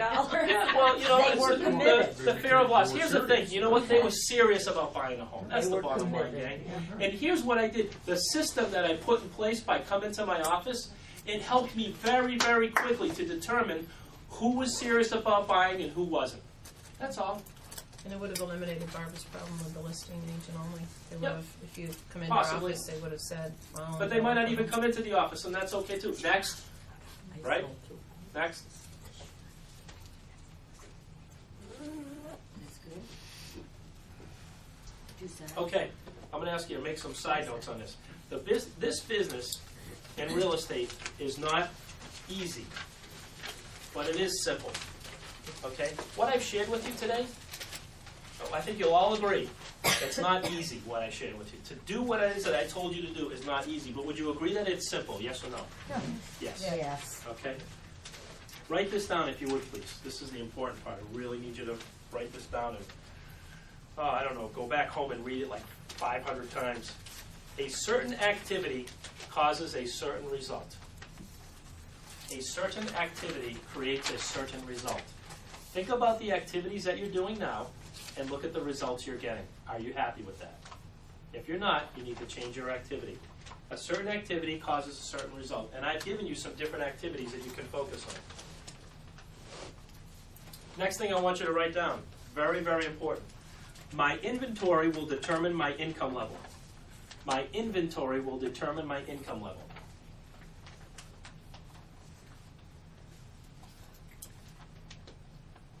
Here's what I fear, gang. I fear that some agents in this business have been, always have been, and continue to be what I would call a buyer's agent. I don't like listings. I only like to work with buyers. Here's the problem. What system do you have in place to attract these buyers to you? And let me ask you a question. Is that system going to last forever after you've heard about the real estate trends in the industry and where this is all going? No. Where 85% of the people are starting to look for homes online. And while they're looking online, guess who they're going to call? The listing agent. Mm-hmm. Yeah. You know? And they're not calling the front desk. You know, I hear people say to me, in another office, they said, I remember we used to have, you know, this magazine and all this print advertising. We were so busy, the phone was ringing off the hook so bad that we had two people on the desk at the same time. And, you know, and this is like in West, I heard the same thing in Eastern Mass, the exact same thing. And they think that, you know, since the company's not doing more print advertising. No, it didn't work that way. Before we reduced print advertising, and we're not the only ones, every company reduced print advertising. What first happened is that we found out that nobody was calling us. They stopped calling. The phones stopped ringing. And we thought, hey, we came up to this revelation, and not all of you are ready for this revelation yet. And here it is. You ready? This ain't working. You know? This ain't working anymore. They used to have to call you for everything and anything. You were the keepers of the information. And now the information is available to everybody, and every piece of information is available to them, except for what the co-broke fee is. But they want to know anything about that house, all they have to do is go online. They could even Google the address, and it would pop up in some real estate company's website somewhere. They don't need to call you when they drive by and see the sign to find out all the information. So my inventory will determine my income. The third thing I want you to write down. When I double my listing inventory, I will double my income. Some of you have to write this. When I have a listing inventory, I will have an income. Right? In fact, why don't you write that one down? When I have a listing inventory, I will have an income. Listen, if you find a buyer now and it's like a referral or something else, you're just getting lucky. I'll be honest with you. It's not a system in place. If you're waiting for your friends and family to refer people to you, guess what? That's going to run out soon, eventually. Or it's not going to provide you enough transactions to really make the kind of income that you want to make. You can't depend on it. See, you can't depend on anybody else if you're an independent contractor. You go into business for yourself, you can't depend on anyone else. You can't go open up a store, put out a sign, and depend on people referring their friends to your store that you're going to make an income from that. You have to go out and take action.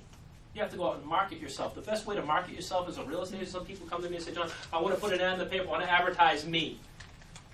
And I did that before. I spent thousands of dollars doing that for me. I remember walking into two different situations where when I was advertising, I had television ads, I had my face was on shopping carts all over the town. I mean, I did all this stuff. I had put full-page ads in the newspaper of me. I had a picture of me in a classroom, and there were all these empty chairs all around me, and I'm just sitting there like this in the photo. And it was just a big one-page spread in the real estate magazine, and on the top of it, it said John Miller in a class by himself. That's pretty good. Oh. And everyone's like, "Oh, that's a good ad. That's great." Realtors called me up, laugh, and say, "That was a good one." I'm like, "Thank you. I felt so great about it, right?" Guess how many calls I got from it? Zero. Not going to do that ad again. So I figured I'll be a little more creative. I went out to a very well-known park. It's actually the oldest park in the country. It's called Elm Park. It's located in Worcester. And I had my real estate friends come with me. And they actually enjoyed this. They thought it was fun. And what I did is I leaned up against a tree like this, and they walked around with a rope, and they took the rope and they wrapped me up in the rope around this tree. And then I took my... I reached in my pocket, and they let one of my hands loose like this, and I put my cell phone up like this. And they took my picture, and I put a full-page ad in the real estate magazine, and it said, "Even when John's tied up, he's sure to follow up. Give John a call." Whoa, right? It got worse. It got worse. You know, the third month after this didn't work, I said, I'm not going to give up, because guess who kept telling me and encouraging me to do this? The people who sell the advertising. Right. They said, John, these are great. You got to do more. I'm like, oh, okay. So I ran out of ideas. So what I did is I took a director's chair. You know what the director's chair looked like, right? Yeah. And I just took a picture of this empty chair with my company name. I put my company name in the back of the chair, and I took a picture of the chair. And I put full-page ad, real estate magazine, with an empty chair. Imagine looking at houses, and you flip out, and you see this picture of an empty chair. And on the bottom of the ad, it says, because you're giving all your business to John Miller, he's way too busy to pose for pictures this month.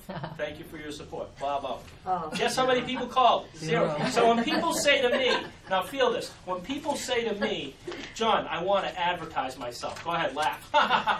It doesn't work. The best way to advertise yourself is to go out and get a what? Listing. Get a listing. Do you know the best way to market yourself, the best way to get recognition for yourself is to have a name rider on a sign and then have it say sold. That's your best marketing you could ever have, is to get that listing and get it sold. So, let's go to the next page, career building formula. Do you have that on your next page, by the way?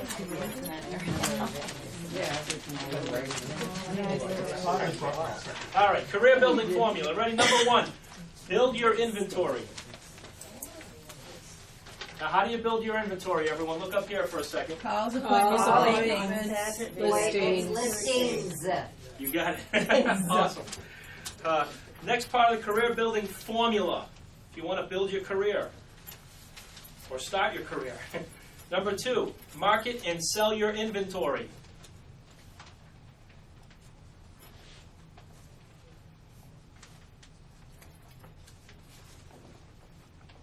Not easy, but it's simple. Number three, not easy, but it's simple. Replace your sold inventory. if you have it. If you haven't, if not, you need to get one, right? Number one.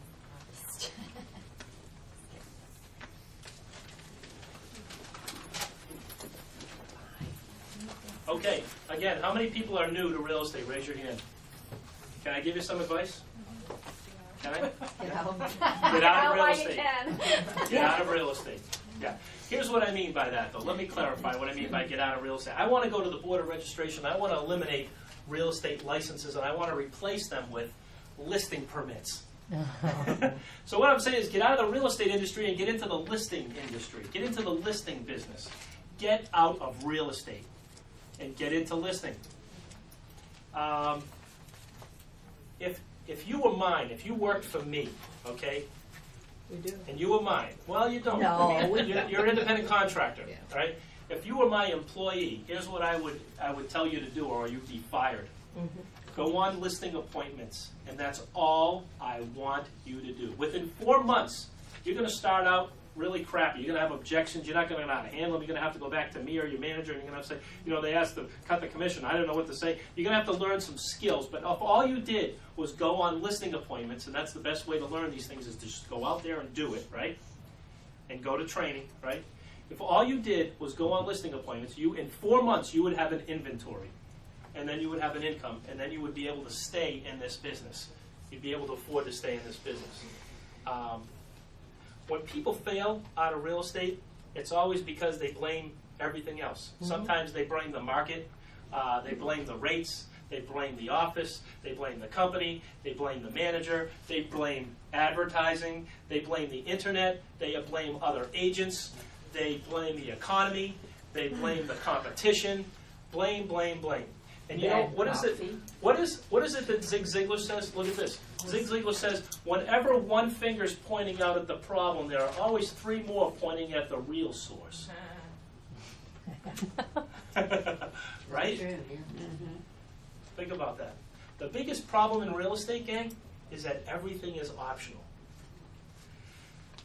That is why you have to stay in training and go to training classes for the rest of your life.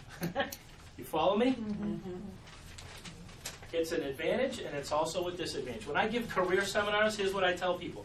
I say, people want to know what are the pros and cons to real estate. And I get on the board and I show them all the pros and I show them all the cons. And I put in, under the pros, I put flexibility. You have flexibility when you're in industry. What are the disadvantages?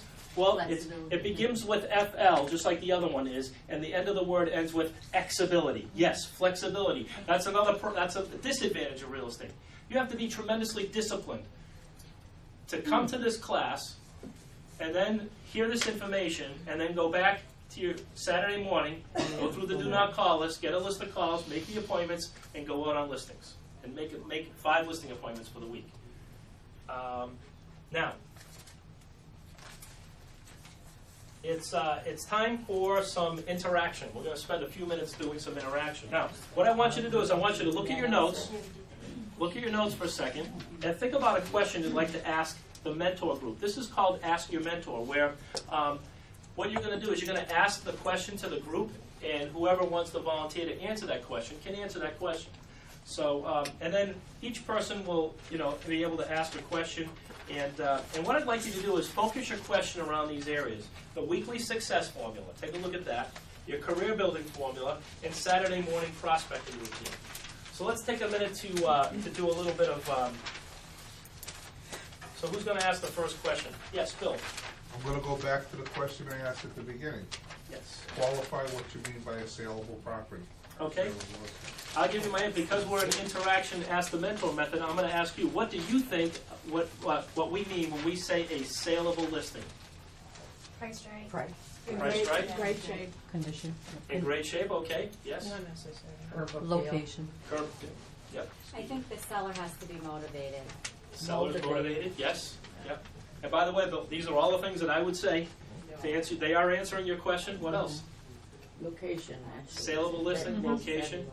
Now, here's something to hold on to. Now, some listings are not in a good location and they're not in good condition. But they still sell. Why do they sell? Price. Because they're price right. Price. You know, I like to joke around, and some of you have heard me say this before, is that, well, if it's in a bad, agents say to me, my listing's not selling, John, what can I do? Can we please put another ad in Sunday because it's not selling? And I say, well, why isn't it selling? The location. Oh, well, I got an idea. Let's not put an ad in the paper. Let's move the house. Well, we can't move the house. Oh, okay. Some people come to me and say, John, I've got a listing. It's not selling. I don't know what to do to advise them. Can I put another ad in the paper? Another ad, another ad, another ad. Because that's what the seller thinks is going to get the property sold. In reality, that's not the truth. We need to educate them on that too. And so I said, why isn't it selling? And they say, well, because it's in bad condition. I said, great, fix it up. Well, the seller doesn't want to spend the money to do that. Well, then they need to adjust the what? Price. A saleable listing, in general, it's priced right. It's got to be priced right. Yes. I disagree. Okay, that's great. Oh, good. Tell us. Hey, how about this? Ready? Listen to this. No problem. Go right ahead. Well, it's not necessarily the price. It Okay. is the perceived value of the buyers of that property. Yeah, absolutely. Because if you have a price That's a good at point. at 200 in Wilbraham, everyone's going to go, oh, that's the price. That house is going to sell really fast. What ends up happening is buyers perceive that as a value. They come in, and a lot of times that may even go over asking price. Absolutely, it can happen, yeah. So we might not be accurate. The buyers are the ones who determine the value, is what you're saying, right? Yeah, Yeah, it has absolutely. to Very show good some point. value to the buyers out there. And yes, price does attract them, but Yes. not necessarily is it going to sell the property. Yeah, good point. Very good point. It not only has to attract, but it has to sell. So then, if it's not selling, if it's a price that's attractive, right, that's what I hear you saying, and it's attracting people and they're still not buying it, like here, this is a symptom that agents will come to me and they say this. It's happened this week. Agents said, I'm getting tons of showings, John. Getting tons of showings, but it's not selling. What's the problem with the house? Buyer's price too high still. It's still priced too high. Still Right. I was gonna say, I think it still comes down to price then. Yes, Yeah, it does. absolutely. You're absolutely correct. Not bad for a new person. No, you're good. Yeah. But I mean, that's an advantage of being new. Yeah, but it makes sense. Thank you. That's awesome. Yes. It's like I heard before, if buyers look and don't buy, they think it's too high. If an agent doesn't show it, then both buyer and seller thinks it's too high, or buyer and agent thinks it's too high. I like that. That's a good rule of thumb. I like that. I've never heard that before, but that makes a lot of sense. That's great. Thank you. That's great. Yes, Suzanne. What would you do if, because I'm That's going your on new a name now. listing presentation next month, and I know the owner, it's an expired listing. He has a place on the lake, so it's quite a distance for me to get back and forth Sure. there. A couple years ago, it probably would have sold for what it's listed. He's very emotionally attached to the house. Of course. So, you know, he does not want to touch the price. As a matter of fact, the thing he keeps talking about is how the other agent wanted to touch the price, and the reason it didn't sell was that agent's fault. And, I mean, I think there are things that could have been done, like advertising in certain publications, really, you know, Yes. to market the people who could afford this. And, I mean, it's not a family place. It's somebody, an executive looking for a second home or Sure. something. But, I just don't know if Here's what you it's do. worth it, because I know. Here's my advice. Take the listing, but get a 3-year listing contract. But I'm being I don't serious. know if he would, yeah. Well, but here's my point. Do you want to list the property? You don't. You don't want to list the property and not have it sell. And Right. here's what I would say to him. If you know the person, have a real heart to heart and say, listen, I don't want to be that agent that lets you down. Our friendship is way too Well, important I'm to us. not really good friends with him. I know All right, him through well. my parents, but yeah. All right, then maybe you wouldn't say it. But maybe you'd Right. say, then you can say this. Yeah, I To wouldn't an want to offshoot let of that. you down. Listen, I don't really want to be the agent that lets you down. Here's what the value of the property is. Because it's a specific vacation type property on the water, it's going to take a lot longer to sell than an average home. By the way, the average days in market in Hampden County right now is 9 months. And some of you are still out there taking 6-month listing agreements. Yeah, go to Real Trend Graphics. Yeah, go to Trend Graphics and do Hampden County and look at days on market. The average? Yes. In December of 2007, average days on market went up to 8 months for inventory. 9 months. 9 months for inventory. So, you know what? And you're still out there taking 6-month listing agreements? Wow. The reason why is that you're afraid that the seller's not going to agree to that, but you haven't given them the right information, and you don't have the right dialogue, you don't have the right words yet. So what you do is you go to a trend graph and say, by the way, and your listing contract says 12 months, and they go, 12 months? Well, let me share with you some information, and once I do it, you'll probably change your mind about how you feel about a 12-month listing agreement. Before, we used to take 6-month listing agreements, but that's when we knew we'd get the property sold within a 4 to 5 month time period. But now, based on the market, and based on what's happening in the market, and based on these trends, and by the way, never tell anybody something you can what? Not Show them, right? A picture's worth 1,000 what? Words. No, dollars. Yeah. All right, and you show them the trend graphics report, and they go, "Wow!" Like you just said to me, you said, "Wow, is that true?" Like you, and so when if I had it in front of me, I could show you to convince you. But right now, you're not sure. Know, so what I would do, I'd show you the trend graphics report as the seller. I'd show them the days on market, and I would say, and I would use this dialogue. You ready? See, words are extremely important. If you were at last week's session, we talked about the secret to success in real estate, and the secret is knowing what to say, knowing the dialogues. That was the secret.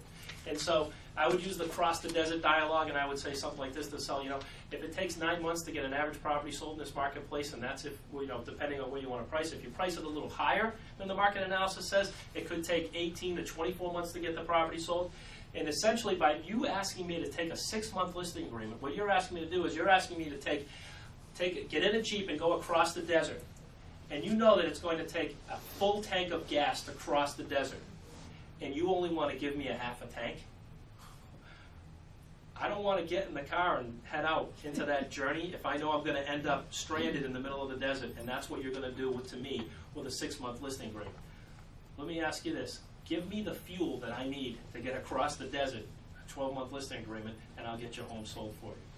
Now, keep in mind, the sooner it sells, the sooner I make money, and the more money it sells for, the more money I make. I'm motivated to get it sold, but you have to give me the fuel that it's going to take in this market to get it sold for you. Just one more question. Yes. As a new agent, and his other agent was very experienced, but one of the complaints he had about him is he didn't keep in communication. He probably knew it wasn't going to sell and he wasn't going to budge, so he wasn't, wasting his time calling him. So, I know one of the things that I would let him know is that the communication, I would give him a weekly update or whatever. Other than that, being a new agent against these very experienced agents, how do you sell yourself when you don't really have the experience? All right. May I answer that? Yeah. Yes. Can I tell you what I would do? Okay. What I would say is, Mr. and Mrs. Seller, there's no such thing in real estate as a new agent versus an experienced agent. In real estate, we don't have new and experienced. In real estate, we have active versus inactive real estate agents. The last agent you hired. Yes. Okay. Let me finish. I'm not even done yet. You're already signing my contract. I like that one. All right. She's easy. Right? Good. I want to list your house. Right. The last agent you hired was an experienced agent, but wasn't active. And what happened to the results? There are 2 things that sell a property: price and promotion. They both begin with the letter P. Now you have to do your job and price it right, and I have to do my job and promote it. Because if you price it right and no one knows about it, no one's going to buy it. But all the promotion in the world will not sell an overpriced listing. So keep in mind, we have to work together. So here's what I'm going to do to promote your property as an active agent versus an inactive agent. All the experience in the world isn't going to sell your house. Activity is going to sell your house. That's good. Can you email that to me? Email me, ask me for it, and it will remind me to email it to you. Yes. Okay. So what do I say? Email me. How will you know? New versus it's experienced. Okay. Just put that in the subject bar, and I'll know what to do. Yes. I have a question. Gina. I've been here 3.5 years, 4 years, something like that. So I've seen the real great time when all I had to do was sign the paper and the house was gone. Sure. So you just said to me that the house is on the market for 9 months. Yes. Okay, so I went out, made a listing appointment, looked at the property, priced it fair, Yes. felt that we were all set. Yes. Okay, but now you're telling me it's going to be on the market for 9 months. Mhm. In 9 months' time, we may have some price adjustments Yes. because the market's fluctuations, Exactly. not so much that it wasn't priced right To begin with. 5 months ago when we're into Right. the 5th or 6th There month are of a a couple listing. there are a couple of words that I picked up on that you said. I want to pick Yeah. on a little bit of what you're saying because I'm hearing something in my mind. Number one is that I didn't say that your house is going to take 9 months to sell. I said this is the average days on market. Yeah. Your home can sell in 30 days if you price it right. The other thing I heard you say is that you priced it right, but it didn't sell in 5 months. But the reality is, if you priced it right, it would have sold within the first 30 days. So what I would say, here's what I would say to the seller. It's just semantic, it's words, but they have different meanings to me than they do to you. And they would have different meanings to the seller. So what I would say to the seller, use different words. And by the way, some of you think... But I have to stop there before you go on to that. Absolutely. Because I really believe that there, as agents, we are out there trying to price these houses correct. Absolutely. Yeah. And I walk into a meeting, and last Thursday I walked in, or this past Thursday, sat in the meeting and listened to the people. Yes. No phone calls. Yes. No activity. Right. I priced this house right. Honestly believe that was priced correctly. Right. What am I not doing right? Maybe it's the condition. To get the marketing of that house. Let me answer but your we're question. not getting the phone calls. We're not, and you're telling me put it out on the internet. I got it out on the internet. I understand. I put the pictures out. When it snowed, I went and I took the snow pictures. Here's what's happening. Let's say you're the seller, okay, and I'm tired. So listen, I did all the stuff. It's still not selling. Well, listen, look how much inventory we have. Buyers have so much to choose from that what they're doing, here's the reality of it. People are still buying houses. But the problem is there are more houses to choose from. And what's happening is that because they have more to choose from, they might not even get to see your house. They might not have to see your house before they find the house that they like and that they want. And more importantly, so what do we have to do to be one of those houses that the buyer sees first and buys? Keeping it lower and lower and lower. See, the problem is, and this is we talked about this at our last sale we meeting. just keep saying. Just keep lowering the price, lowering the price, lowering the price. Where's the marketing coming in? What are we marketing? Well, let me back up. Marketing lower prices? Let me answer your question. No, you have a marketing plan that you're going to see. Part of this is I guess that's what I'm asking. Give me a marketing plan. I'm trying to tell you. Okay. Here's the deal. There are a lot of components to what we're talking about. We only touched on one today. But to answer your full-blown question, here's the detail. You have to have a marketing. When I meet with the seller, I'm going to show them. I used to call it a 30-day marketing plan. And I would say, I'm going to do all these things in the first 30 days that the home's going to be on the market. I would do everything, like you said. If in the first 30 days we don't get any showings or offers, I know that the prices, you're not going to get full price for your property in this market. We'll have to make an adjustment. So this is the dialogue that I have before I even list the house with them. You follow me? So now, I'm going to give it my best guess for the pricing on the market, and because I want to get you the most amount of money, and I'm going to suggest we price it in this range. And they agree and they price it in the range, and it still doesn't sell. And I go back and I say, listen, we gave it our best guess. There are two things that sell a home, price and promotion. As you can see from my 30-day marketing plan, I've implemented every single thing on this marketing plan that anybody could ever do to sell a house, and it still isn't selling. So therefore, it can only be the what? Price. So at this point, like I said, the day when we met, before you even listed your house with me, I'd have to come back in 30 to 45 days and ask you for an adjustment of price if you really want to get your home sold quickly. Some people will say, Gina, I'm in no hurry. And say, that's fine, I can wait forever. I'm going to be in real estate forever. I can wait too. I don't want to be in real estate forever. But I'm going to need a longer listing contract. All right? I mean, it's all, price and time are related together. They have to be together. The question's not getting answered because I don't want to keep reducing the price. I don't want to put in print because you keep telling me don't put everything in print because that's no good. I'm putting it out on the internet. Yes. And I'm taking the pictures. Where else am I supposed to take this to market it to sell the house? Here's what if you are asking me that question, I think I'm asking that. And I'm an agent and you're a seller. No, I'm asking you, John, and I'm Gina, the agent. As an agent in your company, here's what I would say. Give me a marketing strategy I can use. The marketing strategy is a marketing plan, which I can email you. I can email you a sample marketing plan. If you do all that and it doesn't work and the property doesn't get sold, you have to adjust the price in order to get it sold. Here's what I'm saying. There's no amount of marketing and there's no marketing technique ever in the world that will get an overpriced listing to sell. But that's what I explained to you. Honestly and you keep saying you don't want to lower the price. No, I've lowered the price, and I honestly believe that we've gone out there and we look at the market and we try to get it into the price range that it should be. You might be wrong, I'm comfortable. You might need to reduce wrong, but the price. I'm comfortable with the price that I feel that but buyers should aren't comfortable with it. Right. To buy it. If it's not selling, you just said it earlier. You said the buyers will determine the value. The buyers determine the value, but what I'm hearing is even in the meetings, I mean, I don't know who it was, I thought it was Angela standing there, does anybody have a buyer? Yep. Is her question. Do you have a buyer? If somebody calls on an appointment and someone says, yeah, I have a buyer, 20 agents are looking at you like, whoa, Yeah. yay for you. And that's what I'm trying to figure out. What are we not marketing that we're not getting the buyers into our office or something? Yeah. Bill, did you want to answer it?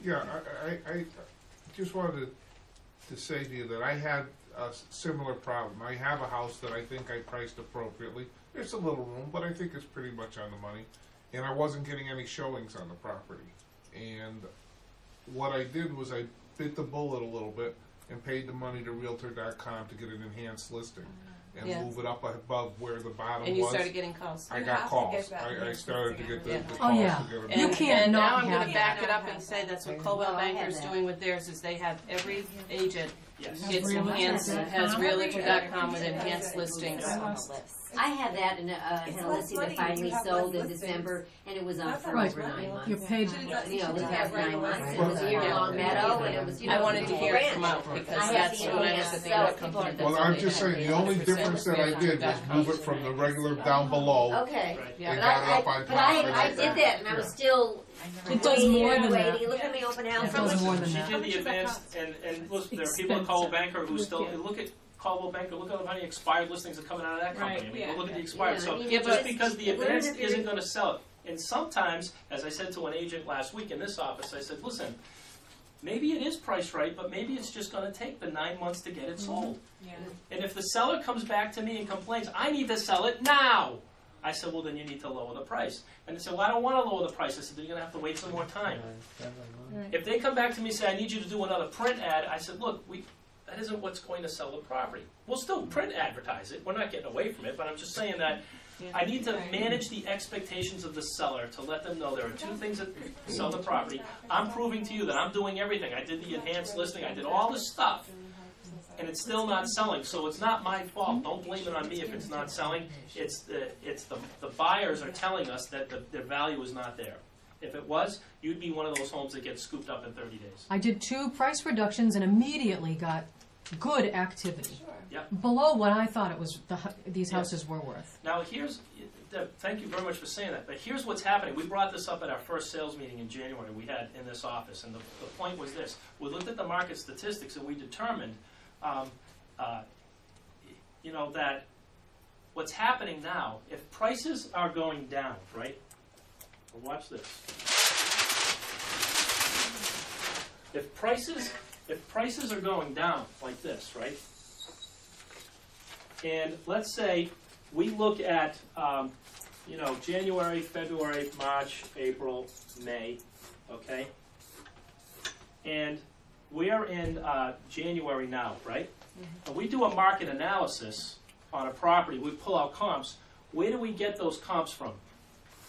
Right. Yeah. Exactly. We get them out here. Some agents are going back 6 months ago to determine their listing. They come up with I'm not saying this is Eugene, but what I'm saying with other agents I'm in not general. going back more than a month, 2 months, and Yeah, I don't even have. well, that's good. I But have even few if you're sales going- to go with, But feel this, you're going back in history. So if you go from, and let's then you say, adjust it. let's say it's like this, very gradual. Right, agents have to adjust it because just because your comps from December and November say that the property's worth $300,000, well, it was worth $300 then. Maybe it's worth $295 today, and now 4 months go by and it's worth $285, but we priced it at $300. Based on the comps. No, because that's not what I'm doing. No, I didn't say honestly you. I'm believe- saying in well, yeah, general. but I'm trying to get this so that we get to where we're going. Yeah. When I did the property and I saw 300, 295, at 285 is coming back to February, because you look at and you explain to them this is the percentage Yes. decreases. It has consistently Of course. decreased by Yep. 5% for the last 3 months. Let's look at doing 6%. Yes, That's the speech. So that's what I told them. yes. And Good. then I said Well, I went out that's and I good. put and I did all the little thingies you said, and I did the marketing, and I've Yeah. done all that, and honestly didn't get a call, and I really didn't. Yeah, but now hold on, hold on tight. Now you did all that stuff. You priced it what you thought was below market. But the properties that are selling in Hampden County, average days on market 9 months. Yeah. So if you've only had the listing for 4 months, maybe you just need more time. But if they come back to you and they say, I just want to get it sold quicker, then you need to price it below fair market value to make it look like a real steal to the public so they rush out and buy it. Okay, now I'm gonna blow all that theory, because I Yes. listed 2 properties in December, and they're both under contract and are gonna be selling in February. So what did you They do? did Do the the same exact- thing? I did the exact same thing that I did for the then you other have to look at the properties, house. and that's why I'm Right. trying to Right. The figure house out. itself needs something. There's- But 9 months, Not 9 months, attractive to the buyers for Maybe some it reason. smells. Maybe yeah, I know. and feel This this, 9 months on the market consists of properties that sold in 30 days and properties that sold in 2 years. Yeah. And so it averages to 9 months. You see what I'm saying? So that 9 months doesn't mean every house is going to take 9 months to sell. Some are going to sell in a week, some are going to sell in a year or 2 years, and that's what's going to come up with that average. Any other questions? Yeah, that's 6 more to go. All right, hey guys, thank you so much. You've been an awesome class. It was great. I had a lot of fun. Enjoyed it. Have a great day. Take That's, care. yeah. Oh, hold on. Don't anybody leave. Oh, Come on, thank the you so much. certificates, that's right. I'm going to award you each a certificate for attending this class. So what you need to do is put your name. Here's what I want to ask you to do. Please print your name on this page. Some people were giving their signatures and I couldn't read the names. So please print your name on this piece of paper. I'll pass it around, and we'll provide you with a certificate of attendance. You can use these certificates on your appointments and show your buyers and sellers that you're an active agent versus an inactive agent. And if you've been in the real estate industry for 20 or more years, you can show your sellers that, listen, I have a lot of experience in this business. I've been in this business for a long time. But it's not being experienced isn't good enough in this one, because you might be competing with another experienced agent in another office. And so what's your unique selling proposition? Well, you have 20 plus years of experience, and so does this agent. Who should I hire?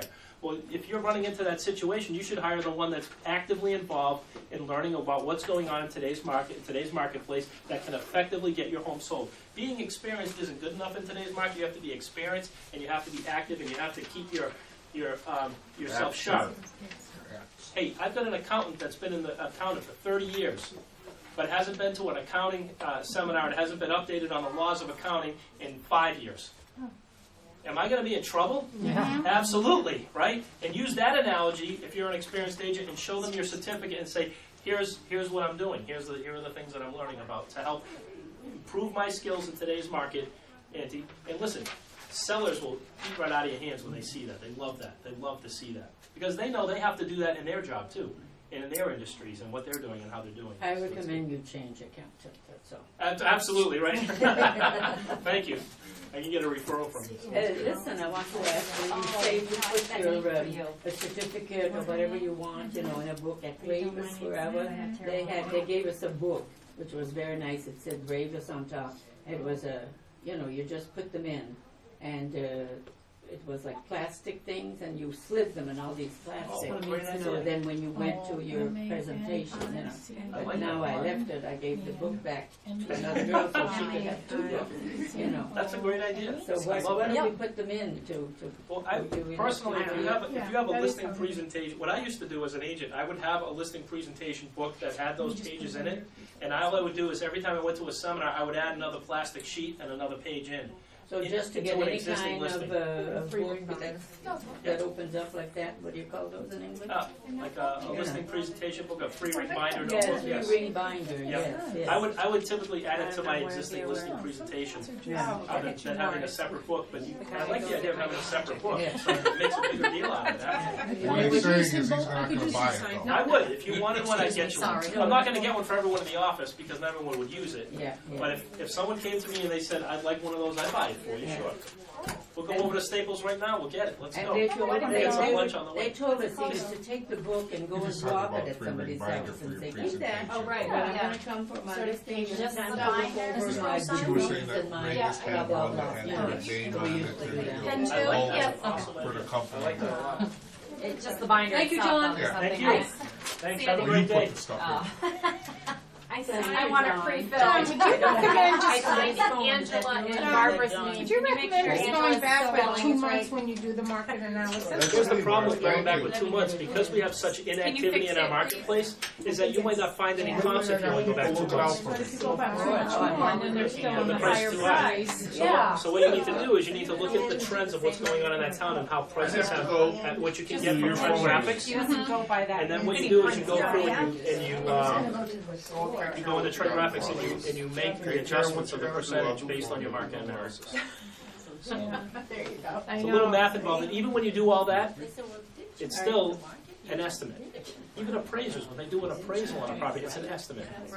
And Well, I know I wouldn't go back even 3 months. You know, I just try to find something sold at least. but if you only find one comp in the 3-month or 4-month time frame, you do have to go back further in time. I did. Yeah, Right. just to find the comps. I just want to make sure I spelled Angela Mancinoni's name. We did, we got her on there. She put her on. But I don't know if it's spelled right. This thing I'm talking about, it's on the lake and it's surrounded. Linda. Yes. What's the rest of the shacks around it? There's a nice place. When I've had properties like that, listen, there's no way you're going to be able to come up with a price on that property. Here's what I said to sellers. I even had when I was an agent, I had a piece of paper, actually, it was a form, and it pointed out all the benefits to getting a professional appraisal. And I also had, in the second page, was permission from them to order an appraisal. Okay. And they would pay for the appraisal. When the appraiser showed up the property, they would pay the $350, $450 for the appraisal. Okay. And the reason why I'm going to recommend this to you, that you have professional buyers, there isn't an agent out there that has enough experience to know how to price your property. Yeah. It's extreme. Would you agree that it's extremely unique? The problem is, if we guess at a price and it's too high, your house is going to become a white elephant. Whether you list it with me or anybody else, everyone's going to think there's something wrong with the house if it's on the market for too long. I don't want to do that to you. You don't want to do that to yourself. If the price comes in at $700,000 and you're expecting $1.1 million, and that's what a professional appraiser comes up with, well, then you know you won't have to waste your time putting it on the market. You make another plan, make another decision. Don't sell your house. Don't put it on the market. I'm not here to get your listing. I'm here to give you advice as to whether or not you should even sell your house. Good. But You're not filming this, are you? yeah, but you see what I'm saying? Yeah, It's so like, that would be good, okay. and if he doesn't want to do a professional appraisal, then I wouldn't take the person, listing. they you know? built it themselves, and the person he built it with passed away, and it's just he's very emotionally attached That's to it, another and problem. I don't It's a think home, it's not a house. he's not really as motivated as he likes to project, I don't think, so it's not the right time for Yeah. it. So, you know, it's kind of like when someone's emotionally attached to it, they feel like, I'll sell it, but if I get my emotional value price for it. right. And it's exactly, I mean, I could tell by just talking to him, so. Yeah. We'll see. I mean, I'll go out on the presentation. And what about the confidence? I mean, how do you get a lot of confidence when you don't have a lot of that's where I'm having. I'm not a salesperson Nope, type, and, you know. And I was not born that way either. I had to learn, like, all these dialogues, like you said, oh, that's good. Yeah. Here's how I learned them. I'm going to be flat out honest with you, and that's how a lot of people learn. There are one of two ways to learn it. The hard way or the easy way. The hard way is you go out on appointments, and somebody gives you the objection. You list the house, you market it for 12 months, it doesn't sell, and then you find out, you come to a class like this, and then you learn, and like, oh, I should have said that. Yeah. That's the hard way. And then guess what? You'll never, ever forget to say that ever for the rest of your real estate career, because you learned the hard way. Like, that was painful. Yeah. I worked for nothing, and this is how I can learn how to handle it. The second way to do it is to go on to www.floydwickman.com, buy his dialogue dictionary, Really? and listen to all these words of what to say, when to say it, how to say it. But will it come out naturally? I mean, I can Here's- just hear myself Here's what going. will happen. Here's what will happen. When you first hear it, it's not going to feel or look natural at all.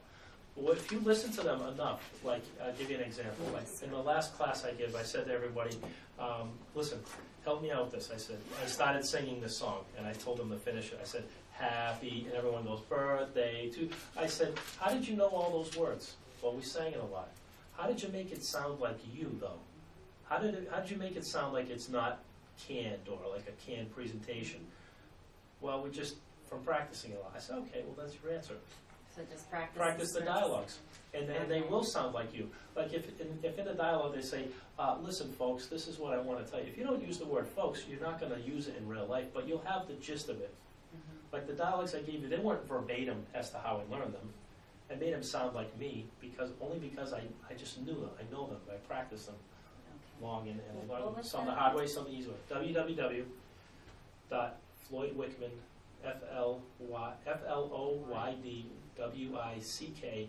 FLOYDWICKMAN.com,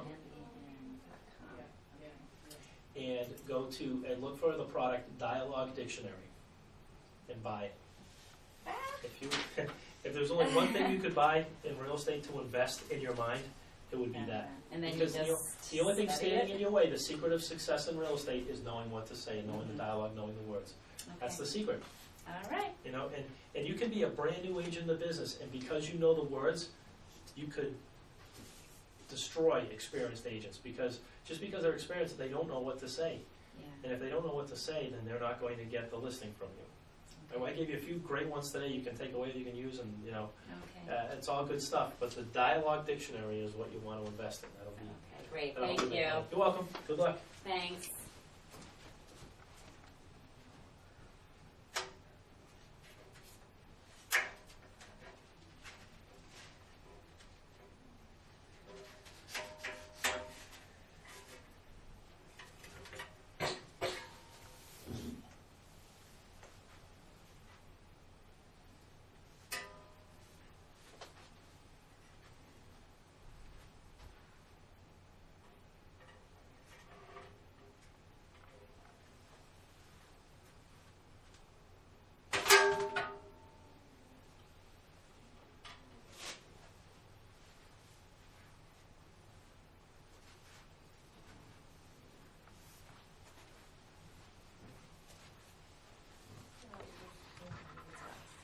Good meeting.